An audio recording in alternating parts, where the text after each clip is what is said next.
ধান উৎপাদনের জেলা নেত্রকোনা। বছরে প্রায় ৩টি ফসল উৎপাদন হয় এই অঞ্চলে। বড় মৌসুমে সবচেয়ে বেশি ধানের উৎপাদন হয় এখানে।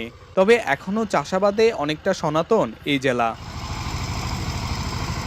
চলতি বড় মৌসুমে হাওড়পাড়ের জমিতে ধান রোপণে বাড়তি সময় লাগার পাশাপাশি শ্রমিক সংকটে খরচও বেশি পড়ে।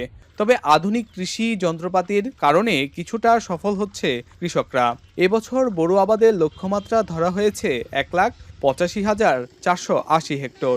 এর মধ্যে হাওড় অঞ্চলেই আবাদ হবে ৪১,০০০ হেক্টর।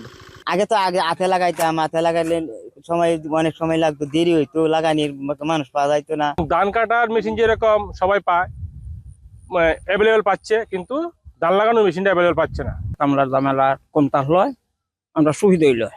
আধুনিক কৃষির এ ধারায় এখন মেশিনেই ১ ঘন্টায় রোপণ করা হচ্ছে ১ একর জমির চারা, যা ৮ জন শ্রমিকের প্রায় সারাদিনের কাজ।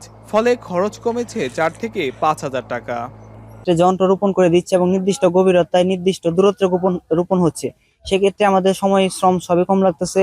বীজ আমাদের আগে ৪ কাঠা জমি লাগাইতে যেখানে লাগতো ৫ কেজি ধান, এখন এখানে লাগে মনে করেন ১ কেজি ধান। আগে তো কাটাতে মনে করুন ৩-৪ মন করে ধান হইতো, এখন মনে ৭-৮ মন করে ধান হয়। মেশিন দিয়ে ট্রান্সপ্লান্টিং করার ফলে সারের পরিমাণটা কম লাগে, বিশেষ করে ইউরিয়া সারের পরিমাণটা একদম কম লাগে। কৃষি বিভাগের উদ্যোগে প্রায় ৫০ একর জমি পুরোপুরি আধুনিক কৃষির আওতায় আনা হচ্ছে। এতে শুধু রোপণই নয়, ধান কাটাও হবে মেশিনের সাহায্যে।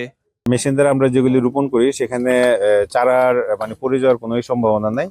পাশাপাশি এখানে অনেকগুলি পজিটিভ দিক আছে। পজিটিভ দিক যে আমরা জানি যে যদি চারার বয়স কম থাকে তাহলে সেখান থেকে আমাদের ফলনগুলি ভালো হয়। এই রাইস ট্রান্সফারটা রোপণ যন্ত্র দ্বারা যখন আমরা চারাগুলি রোপণ করতে যাই তখন এখানে চারার বয়স আমাদের ২০ থেকে ২৫ দিনের মধ্যে থাকতে হয়। তো সেই হিসাবে কম বয়সী চারা রোপণ করার কারণে প্রত্যেকটা জমিতে আমরা যেখানে ট্রায়াল করেছি সেই ট্রায়াল থেকে নর্মালি যে ফলন পাই তার চেয়ে কিন্তু এখানে ফলনটা অনেক বেশি আসবে। সরকারি বরাদ্দের মাধ্যমে পুরো জেলায় মেশিনের ব্যবহার ছড়িয়ে দিতে কাজ করার আশ্বাস জেলা প্রশাসকের। যান্ত্রিকীকরণের ফলে কৃষির যে বৈপ্লবিক পরিবর্তন হয়েছে, এই পরিবর্তনটা আমরা নেত্রকোনা জেলার সর্বত্র ছড়িয়ে দিতে চাই। আমরা চাই নেত্রকোনা জেলাতে, এমনিও বড় ধান কিন্তু নেত্রকোনা জেলাতে উৎপাদন সবচেয়ে বেশি। অতএব এই উৎপাদিত বিশেষ করে নেত্রকোনা জেলার উৎপাদন যেন আমরা সারা বাংলাদেশের একটি উন্নয়নের ভূমিকা রাখতে পারি, সেজন্য আমরা চেষ্টা করব। নেত্রকোনায় ধান কাটার জন্য হারভেস্টার মেশিন রয়েছে প্রায় ৯০০, যার বিপরীতে জেলায় ধানের চারা রোপণে রাইস ট্রান্সপ্লান্টার মেশিন রয়েছে মাত্র ৩টি।